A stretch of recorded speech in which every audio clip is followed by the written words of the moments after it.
네, 안녕하세요. 공의민 형제입니다. 잠시만요. 네, 오늘은 이사야서 31장 그리고 32장 말씀을 전달하도록 하겠습니다.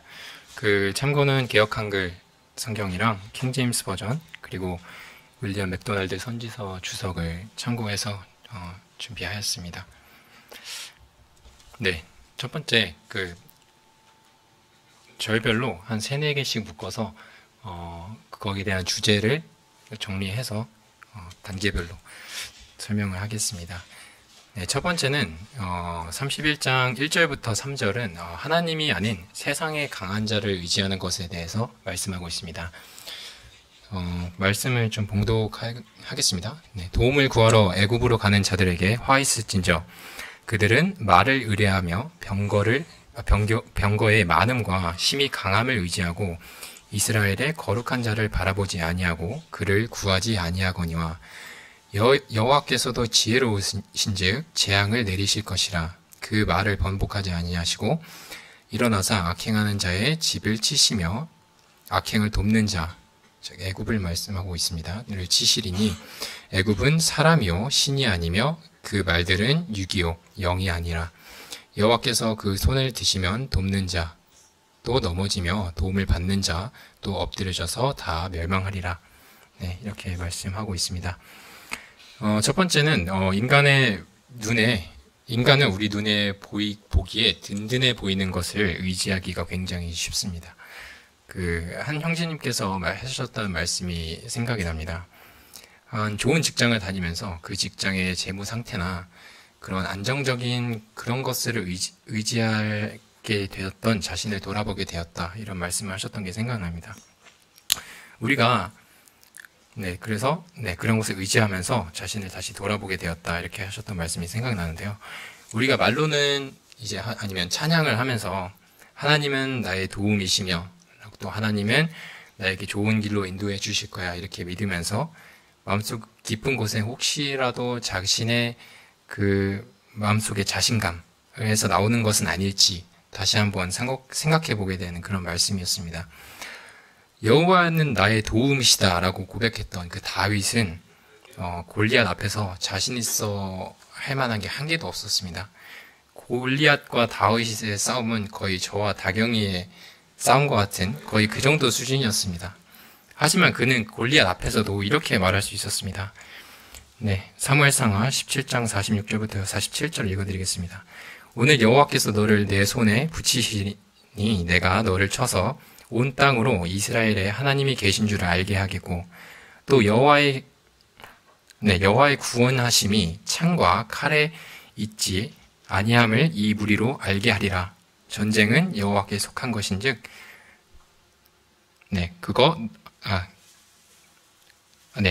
너희를 우리 손에 붙이시리라. 이렇게 말씀하고 있습니다. 그래서 저희는 이 세상에 강해 보이는 그런 것이 아닌 훨씬 더 비교할 수 없을 만큼 전지전능하신 하나님을 다윗과 같이 의지해야 하는 것입니다. 이제 4절에서부터 5절은 주님 안에서 안전한 나의 영혼이라고 좀 이렇게 소제목을 지어봤습니다. 4절을 보면 하나님을 사자에 비유하고 있습니다. 먹이를 움켜쥐고 있는 사자에게 이제 목자들이 와서 아무리 소리치고 해도 눈 하나 깜빡하지 않는 것처럼 나 만국의 여호와가 너희를 위해 싸울 것이라고 이렇게 말씀하고 있습니다. 또한 이제 5절에 보면 새가 그 새끼를 보호하듯이 너희를 보호할 것이다 라고 말씀하고 있습니다. 이 말씀에서도 그렇게 시편에서도 지속적으로 나오는 우리를 어미새가 새끼를 보호하듯 또 우리를 눈동자처럼 보호하신다는 그런 말씀을 이제 우리의 주께서 영혼을 보호하신다고 이해하시면 좋을 것 같다는 생각이 들었습니다. 시편을 쭉 보다 보면 나의 영혼을 음부에서 버리지 아니하시며 또 나의 영혼을 건져내시며 내 영혼을 소생시키시고 자기 이름을 위하여 의의 길로 인도하시는도다 이렇게 말씀하고 있습니다. 우리의 육체는 당장 한 시간 뒤라도 무슨 일이 벌어질지 우리는 모르는 것 같습니다. 특히 요즘에도 성도님들의 안타까운 소식들이 또 계속 들려오고 있고, 항상 우리 육체는 항상 내일 아침이라도 무슨 일이 벌어질지 모르지만, 하지만 우리 구원받은 우리의 영혼은 그 누구도 멸하지 못하고 말씀 그대로 주님의 날개 아래 그리고 주님의 호위를 받고 있다는 그 사실을 우리가 잊지 않았으면 좋겠습니다. 또 6절부터 이제 9절은 기다리고 계신 주님께 돌아가자라는 소제목을 붙여보았습니다. 6절에서 이렇게 말씀하고 있습니다. 이스라엘 자손들아 너희가 심히 거역하던 자에게 즉 나에게 돌아오라 이렇게 말씀하고 있습니다. 이사야에서 계속 수없이 반복해서 말씀하십니다. 돌아오라 나에게 돌아오라. 주님께서 요한계시록에서도 말씀하셨습니다. 볼지어다 내가 문 밖에 서서 두드리노니 누구든지 내 음성을 듣고 문을 열면 내가 그에게 들어가 그로 더불어 먹고 그는 나로 더불어 먹으리라. 주께서는 분명히 성경을 통해 너희가 거역했을지라도 나에게 돌아오라. 문 앞에 있으니 문을 열어라. 계속해서 기회를 주셨습니다. 그리고 그분을 찾는 자, 그리고 그분의 이름을 부르는 자에게 나타나실 거라고 분명히 약속을 하고 계십니다. 문 바로 앞에 서서 기다리는데 문을 열지 않는 그것은 인간의 책임입니다. 가끔씩 믿지 아니하시거나 하나님을 거부하시는 분들은 이렇게 말씀하시는 것을 많이 들었습니다. 이것만 좀 더 즐기다 돌아갈게요. 아니면 죽기 전에 믿을게요. 말씀에서 두 주인을 섬길 수 없다고 하시듯 하나님과 세상은 아예 반대 방향입니다. 결국 나중에 돌아와야 하는 그 길만 늘어날 뿐입니다. 7절에서 보면 주께서 돌아오시는 날에 결국 전의 우상들은 모두 던져질 것이고 8절에 보면 아수르, 즉 하나님과 반대되는 것들은 결국 다 멸망할 것이라고 나와 있습니다. 9절에서 결국 주님과 그 불과 깃발 앞에서 두려워 떨 것이라고 말씀하고 있습니다. 이제 32장으로 넘어가겠습니다. 32장 1절에서부터 5절은 그리스도의 천년 통치를 묘사하고 있습니다. 2절에서 한 사람으로 표현한 것을 보아 예수 그리스도를 묘사했다고 분별할 수 있다고 생각합니다. 더 이상 백성들이 눈이 멀게 되거나 귀를 닫지 아니할 것이고 통치하는 주권자들은 분별력을 갖고 그리고 지금 머뭇거린 자들은 주저없이 말할 것 이런 식으로 나중에 주님이 오셔서 통치하시는 그 천년 통치에 대해서 묘사를 하고 있는 내용입니다. 다음은 5절에서부터 8절까지는 악한 자의 특징에 대해서 나열을 하고 있습니다. 보다 보니까 이제 두 가지로 분류할 수 있다는 생각이 들었습니다. 첫 번째는 하나님께 직접적으로 악을 행하는 것입니다. 두 번째는 사람에게 악을 행하는 것입니다. 처음에 여기서 나열되어 있는 이 세 가지, 악한 자는 악함을 말하고 불의를 품어서 위선을 행하고 여호와를 거스리는 것, 이것은 하나님께 직접적인 범죄하는 것을 말하고 있습니다. 악을 행하고 위선을 하는 것은, 특히 위선을 하는 것은 사람에게 피해를 주거나 직접적인 악영향을 미치지 않을 수도 있습니다. 하지만 또한 죽을 때까지 저희가 잘 속인다면 사람 앞에서는 좋은 사람, 또 신실한 사람으로 보일 수 있습니다. 하지만 위선은 전지하신 모든 것을 아시는 주님을 무시하는 죄라는 생각이 들었습니다.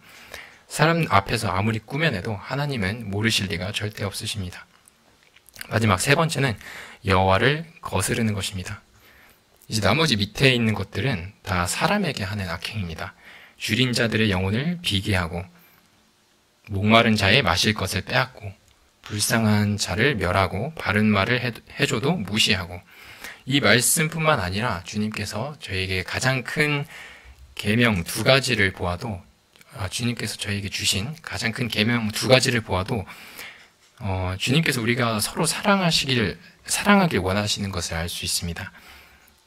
내 마음을 다하고 내 뜻을 다하여 주 너의 하나님을 사랑하라. 그리고 두 번째 계명으로 내 이웃을 내 몸과 같이 사랑하라. 이 두 가지를 가장 큰 계명으로 주셨습니다. 그 부모 자식 관계를 봐도 저희 하나님 아버지의 마음을 알 수 있는 것 같습니다. 제가 어렸을 때 저희는 사형제이기 때문에 굉장히 어린 나이에 많이 싸웠습니다. 근데 항상 싸울 때마다 아버지가 하셨던 말씀이 기억이 납니다. 너희가 싸우면 내 마음에 대못을 박는 것 같다. 약간 이런 말씀을 하셨습니다. 나중에 부모님들을 다 이해하실 거라고 생각을 합니다. 우리가 하나님을 대적하고 주님을 거역하는 것이 가장 큰 죄악이겠지만 우리가 서로 사랑하지 못하고 그런 것도 가장 큰 계명 중 하나를 어기는 큰 범죄라는 것을 알 수 있었습니다. 마태복음 25장에서도 연약한 형제, 자매에게 한 것이 곧 나한테 하는 것이고, 곧 나한테 하는 것이라 이렇게 말씀하고 계십니다. 그 다음은 이제 9절부터 15절은 유다의 부녀들에게 대한 경고입니다.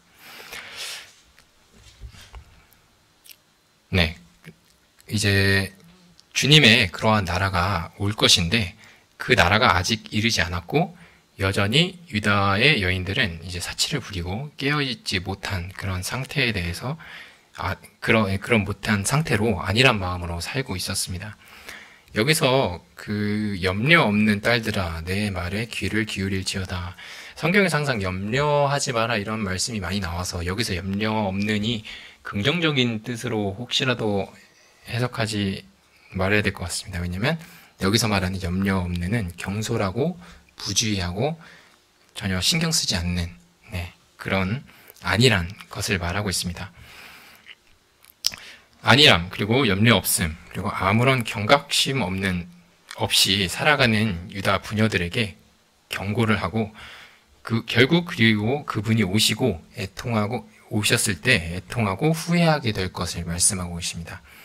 신약에서도 계속 이야기하고 있는 것은 깨어있으라, 믿음의 굳세게 서 있으라 그런 말씀과 대응되는 말씀이라고 생각을 합니다. 세상은 갈수록 계속 말씀과 기도로부터 멀어지게 하는 경향성으로 계속 가고 있습니다. 우리는 이 세대가 어떻게 되든 상관없이 이 세대를 본받지 말고 깨어서 믿음의 경주를 완주해야 합니다. 저희 인간은 하지만 연약하기 때문에 그렇기 때문에 하나님께서 저희에게 그 믿음의 경주를 함께 할 수 있는 교회를 주셨다고 생각을 합니다.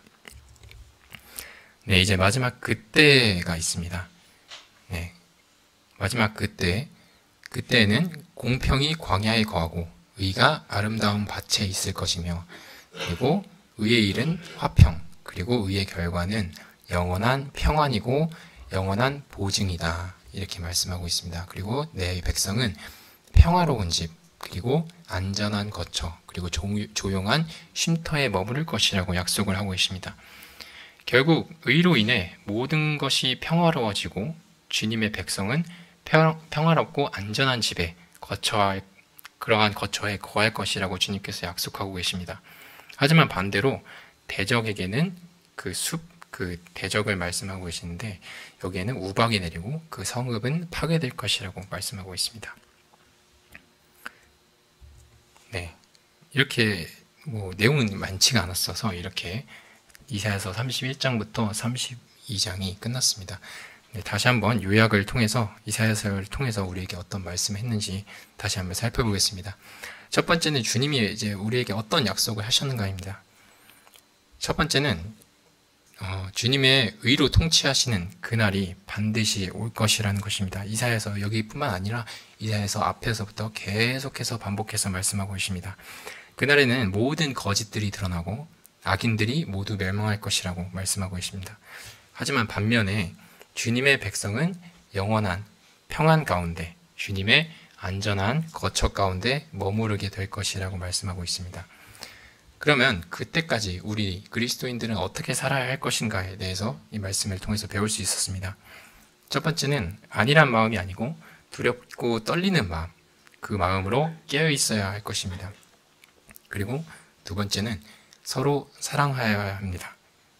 상대방 그리고 또 성도들에게 하는 것이 주님께서 주님에게 나에게 하는 것이다 라고 말씀하셨기 때문에 그리고 또한 제2의 계명 가장 큰 두 가지 계명 중에 하나가 서로 사랑하여 하라라고 하셨기 때문에 저희는 서로 사랑하여야 됩니다. 세 번째는 세상에 강해 보이는 것이 아닌 진정으로 강하신 주님으로부터 우리가 도움을 청해야 하는 것입니다. 네 번째는 주님으로부터 만약에 우리가 돌아섰다면 다시 주님께로 돌아가야 할 것입니다. 주님은 문 밖에서 서서 계속해서 기다리고 계십니다. 주님의 이런 모습을 보면서 저희는 사랑은 오래 참고 라는 그 말씀을 완성시킨 주님의 모습을 또 한번 볼 수 있는 것 같습니다. 마지막으로는 우리의 영혼은 주님의 날개 아래서 영원히 안전하다는 그 사실을 저희가 잊지 않은 대학로교회 성도 여러분이 되었으면 좋겠습니다. 네, 말씀 여기까지 하고 마치겠습니다.